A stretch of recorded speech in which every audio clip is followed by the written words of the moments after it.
Hi everyone, this is Veronica. आज हम एक बहुत ही इंपॉर्टेंट टॉपिक डिस्कस करने वाले हैं मोनोकल्चर के बारे में कि मोनोकल्चर से जो हमारा क्रॉप प्रोडक्शन है या हमारा जो फूड और एग्रीकल्चर है उसको क्या इफ़ेक्ट पड़ेगा, मोनोकल्चर क्या होता है, क्या उसके डिसएडवांटेजेस हैं, ये हम डिटेल में आज डिस्कस करेंगे। मेरे वीडियो अपडेट्स के लिए आप मुझे फॉलो कर सकते हैं इंस्टाग्राम एंड फेसबुक पे।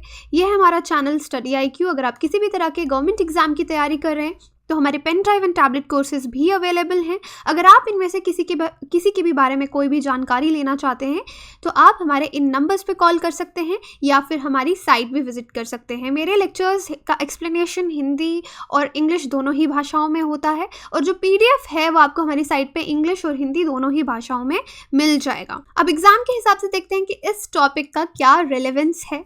अगर हम UPSC पर्सपेक्टिव से बात करें तो मेंस पेपर 3 जो है वहाँ पे आपके इस पोर्शन में ये टॉपिक कवर होता है। एग्जाम के हिसाब से देखिए एग्रीकल्चर, फार्मर्स, क्योंकि हमारी कंट्री के मेन इश्यूज हैं ये, इनके बारे में आपको पता होना चाहिए। और इस तरह की ये जो रिपोर्ट है, FAO की रिपोर्ट है जिसके बारे में आज हम मोनोकल्चर को लेके डिस्कस करेंगे, आप इसको मेंशन कर सकते हैं। ऑब्जेक्टिव लेवल पे भी जो ये रिपोर्ट आई है इसके बारे में आपको पता होना चाहिए कि मोनोकल्चर के बारे में क्या कहा गया है, और सब्जेक्टिव लेवल पे मोनोकल्चर के प्रोज कॉन्स दोनों ही आपको पता होना चाहिए और उसका क्या इम्पैक्ट पड़ता है हमारे इकोसिस्टम पे। अब देखिए कि न्यूज़ में क्यों है। अभी जो आपका फूड एंड एग्रीकल्चरल ऑर्गेनाइजेशन है उन्होंने ये हाईलाइट किया है कि जो मोनोकल्चर का प्रैक्टिस है पूरी दुनिया में, पूरे वर्ल्ड में, वो बहुत ज़्यादा इंक्रीज़ हो गया है और उसका क्या असर पड़ेगा हमारे फूड प्रोडक्शन में पूरी दुनिया में, ग्लोबली, ये उन्होंने पॉइंट्स जो हैं वो हाईलाइट किए हैं। अब हम बात करते हैं मोनोकल्चर की कि मोनोकल्चर क्या होता है। देखिए मोनोकल्चर में क्या होता है, हम एक सिंगल क्रॉप जो है वो ग्रो करते हैं। एक ही तरह का क्रॉप, एक गिवन जो लैंड है, कोई पीस ऑफ लैंड है किसी फार्मर का जहाँ पे प्रोडक्शन होती है, वहाँ पे एक ही तरह का क्रॉप जो है वो बार बार ग्रो किया जाता है। कि सपोज कोई पोटैटो ग्रो कर रहा है तो वो पोटैटो ही ग्रो करता रहेगा, कोई मेज़ ग्रो कर रहा है तो वो मेज़ ही ग्रो करेगा बार बार। तो इस चीज़ को, इस प्रैक्टिस को हम मोनोकल्चर बोलते हैं। देखिए यहाँ पे तो हम क्रॉप से रिलेटेड बात कर रहे हैं, लेकिन बहुत बार इस तरह के मोनोकल्चर को हम डिफरेंट प्लांट्स ग्रो करते हैं, उसको भी एक ही तरह का प्लांट ग्रो करेंगे तो उसको भी मोनोकल्चर बोलेंगे। एक ही तरह का लाइफ स्टॉक स्पीशीज, जो पशु होते हैं, उनकी ब्रीडिंग करवाएंगे तो उसको भी मोनोकल्चर कहा जाता है, ठीक है। लेकिन यहाँ पे हम क्रॉप्स के रिलेटेड जो है वो बात कर रहे हैं। अब देखिए ये जो रिपोर्ट आई है FAO की, फूड एंड एग्रीकल्चर ऑर्गेनाइजेशन की, इन्होंने इस जो रिपोर्ट का नाम है, देखिए यहाँ पे, the state of world's biodiversity for food and agriculture, ये लेटेस्ट रिपोर्ट आई है। और इस रिपोर्ट में कहा गया है कि दुनिया में जो फूड स्पीशीज़ हैं या प्लांट स्पीशीज़ जो है, not food species, plant species, around अगर 6000 स्पीशीज़ हैं जिनको कल्टीवेट किया जाता है खाने के लिए। किसके लिए? प्लांट स्पीशीज़ जिनको फूड के लिए ग्रो किया जाता है। उसमें से सिर्फ 200 ही स्पीशीज़ ऐसे हैं जो कंट्रीब्यूट करते हैं फूड प्रोडक्शन में। यानी आप यहाँ पे समझ रहे हैं कि क्या मतलब है, 6000 पूरी दुनिया में इस तरह के प्लांट स्पीशीज़ हैं जिनको ग्रो किया जा सकता है फूड के लिए, लेकिन उनमें से 200 ही सबसे ज़्यादा जो है वो कंट्रीब्यूट करते हैं फूड प्रोडक्शन को, जिनको लोग कंज्यूम करते हैं। ये बहुत ही खतरनाक बात है और यहाँ पे दिखा रहा है कि मोनोकल्चर, कि लोग एक ही तरह के जो स्पीशीज़ हैं क्रॉप के लिए उनको ग्रो करते हैं। मोनोकल्चर का एक एविडेंस है ये। उसके बाद देखिए 9 प्लांट स्पीशीज़ ऐसे हैं हमारे जो टोटल क्रॉप प्रोडक्शन पूरी दुनिया में होती है उसमें 2/3 कंट्रीब्यूट करते हैं, सिर्फ 9 प्लांट स्पीशीज। ओके, अब देखिए लार्ज क्वांटिटी, अगर हम मोनोकल्चर करते हैं, एक ही तरह के प्लांट्स को, क्रॉप्स को ग्रो करेंगे, तो हमें बहुत सारे एक्सटर्नल इनपुट्स की ज़रूरत होती है। किस तरह की एक्सटर्नल चीज़ों की ज़रूरत होती है? पेस्टिसाइड की बहुत सारे पेस्टिसाइड की ज़रूरत होगी, बहुत सारे फर्टिलाइजर्स की ज़रूरत होगी, राइट। अब पेस्टिसाइड्स और फर्टिलाइजर्स का आप बोलेंगे मोनोकल्चर में क्या काम, वो तो हर जगह ज़रूरत है, लेकिन मोनोकल्चर में ज़्यादा ज़रूरत होगी।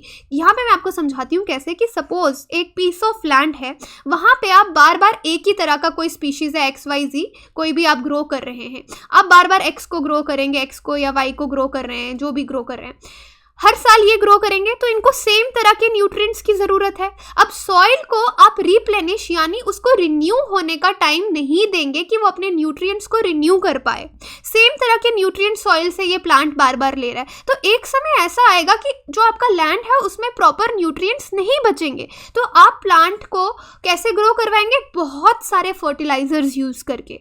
ठीक है, ये एक डिसएडवांटेज है मोनोकल्चर का कि आपको बहुत सारे फर्टिलाइजर्स यूज़ करने पड़े। और पेस्टिसाइड्स क्यों यूज़ करने पड़ रहे हैं? क्योंकि एक तरह का पेस्ट है, उसको पता है हाँ ये फार्मर तो रोज़ रोज़ बार बार हर साल यही प्लांट ग्रो करता है, मैं तो आराम से इस पर अटैक करूँगा। वो पेस्टिसाइड्स आप बार बार उस जो पर्टिकुलर पेस्ट है उसके खिलाफ आप एक ही पेस्टिसाइड बार बार यूज़ करेंगे तो वो इवॉल्व हो जाएगा, वो उसको आदत हो जाएगी उस पेस्ट की। वो बोलेगा हाँ बार बार तू मुझ पे यही गन्स चला रहा है, नो प्रॉब्लम, मैं इवॉल्व हो चुका हूँ। तो आप समझ सकते हैं कि मोनोकल्चर का प्रैक्टिस जब किया जाता है तो बहुत सारे पेस्टिसाइड्स और बहुत सारे फर्टिलाइजर्स का यूज़ वहाँ पे किया जाता है।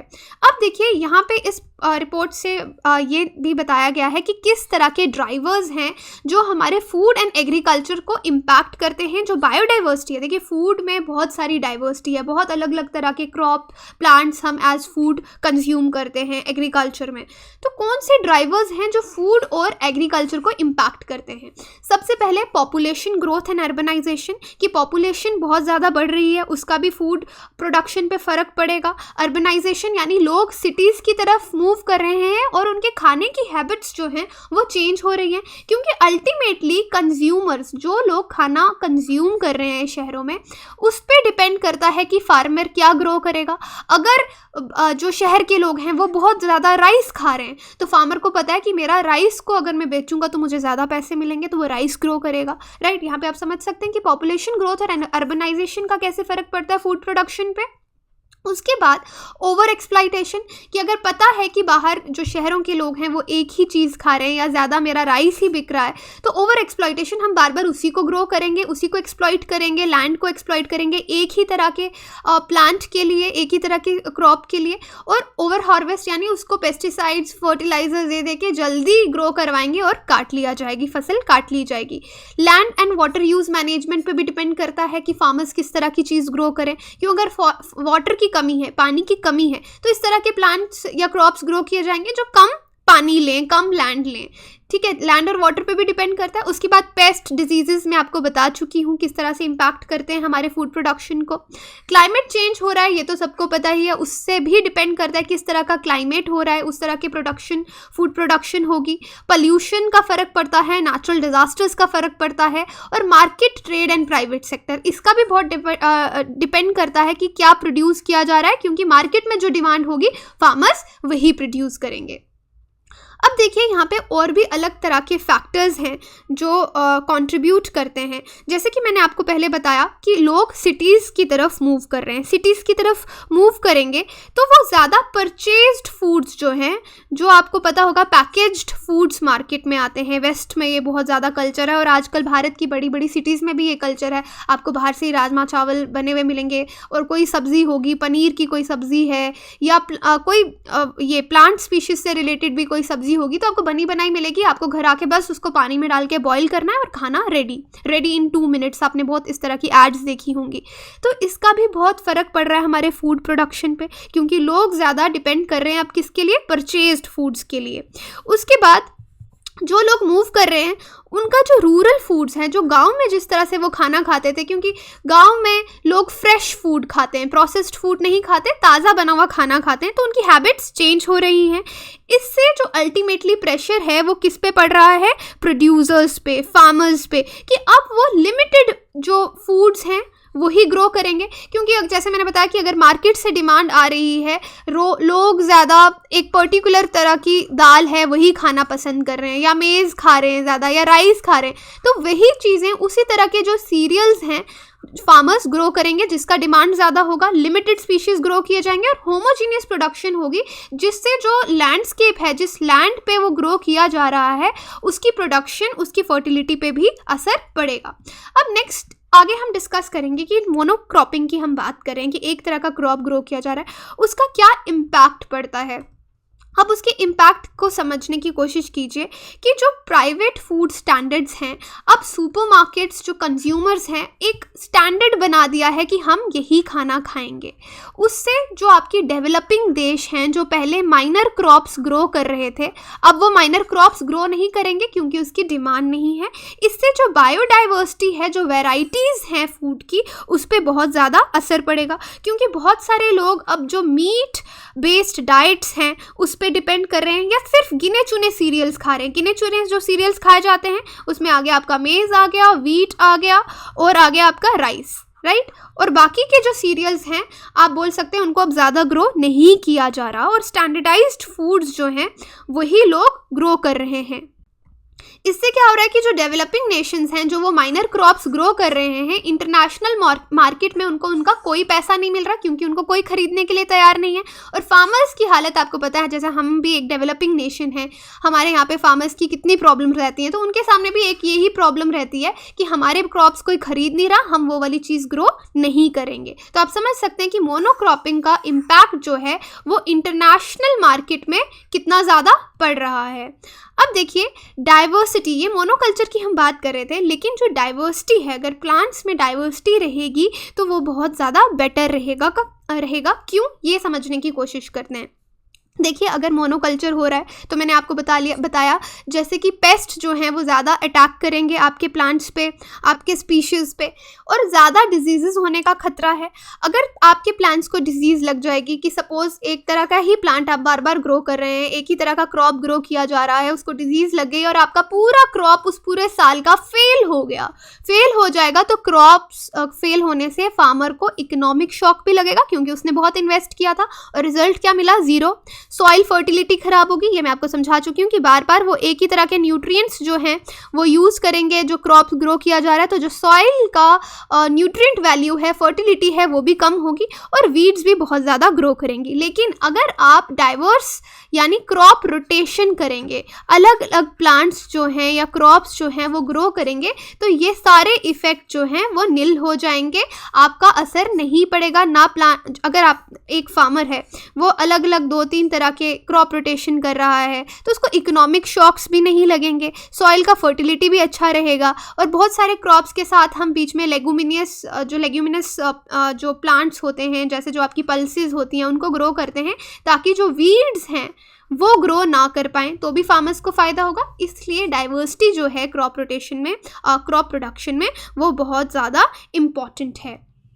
अब देखिए नीड ऑफ द आवर क्या है, यही कि हम नए तरह के सप्लाई सिस्टम्स लाएं, पब्लिक प्राइवेट पार्टनरशिप्स भी जो है वो इम्प्रूव करें, फार्मर्स को अवेयर करें कि क्रॉप रोटेशन का क्या फ़ायदा है, मोनोकल्चर से क्या क्या डिसएडवांटेजेस जो हैं वो हो सकते हैं, किस तरह के नुकसान हो सकते हैं। क्योंकि हिस्ट्री से भी हमको ये पता चलता है कि मोनोकल्चर एक बार के लिए ख़तरनाक साबित हो सकता है। जैसे कि 1840 में पोटैटो ब्लाइट आया था आपका आयरलैंड में। पोटैटो ब्लाइट क्या था कि वहाँ पे लोग एक समय पे बहुत ज़्यादा एक ही किस्म का आलू था जिसको आयरिश लंपर बोलते थे, वो ग्रो करना शुरू हो गए थे। फिर ब्लाइट बीमारी थी, ब्लाइट एक एल्गी से ये जो इन्फेस्टेशन थी पोटैटो को वो हो गई थी और जितना उनका पोटैटो प्रोडक्शन था वो पूरा फेल हो गया। और जो वहाँ के पुअर लोग थे, गरीब लोग थे, वो बहुत ज़्यादा डिपेंड करते थे पोटैटो पे। और उस साल जो 1845 से लेके 49 के बीच में वहाँ पे मास स्टारवेशन हुई है, लोग भूखे मरे हैं, कितना खतरनाक फेमाइन आया था। मोनोकल्चर, आप इसका एक एविडेंस ये देख सकते हैं। उसके बाद एक कंट्री है सामोआ, आप ये मैप में मुझे बताएंगे कि ये कंट्री कहाँ पे है। चलो हिंट दे देती हूँ मैं आपको कि ऑस्ट्रेलिया के वेस्टर्न साइड पे ये आपको कंट्री दिखेगी, आइलैंड कंट्री है, पैसिफिक में है। अब देखिए वहाँ पे टैरो बहुत ज़्यादा ग्रो किया जाता था। टैरो जो ग्रो किया जाता था, टैरो यहाँ पे आप अरबी खाते होंगे, हम यहाँ पे उसको अरबी बोलते हैं। पोटैटो का कज़न बोला जाता है इसको। तो सेम चीज़ वहाँ पे भी हुई थी कि इसका जो प्रोडक्शन है वो टोटली फेल हो गया था और उसके फेल होने से वहाँ पे फेमाइन जो है वो देखने को मिला था। तो यहाँ से हम अवेयरनेस जो फार्मर्स को दे सकते हैं। और दूसरी बात, कल्टीवेशन का ध्यान रख सकते हैं, प्रोडक्शन का, और फार्मर्स के लाइवलीहुड का भी ध्यान रख सकते हैं कि डेफिनेटली अगर कोई चीज़ मार्केट में नहीं बिकेगी तो फार्मर्स उसको नहीं खाएंगे। तो यहाँ पे एक ओवरऑल मल्टी प्रॉन्ग्ड एक अप्रोच की हमको ज़रूरत है मोनोकल्चर को रोकने के लिए। Thank you.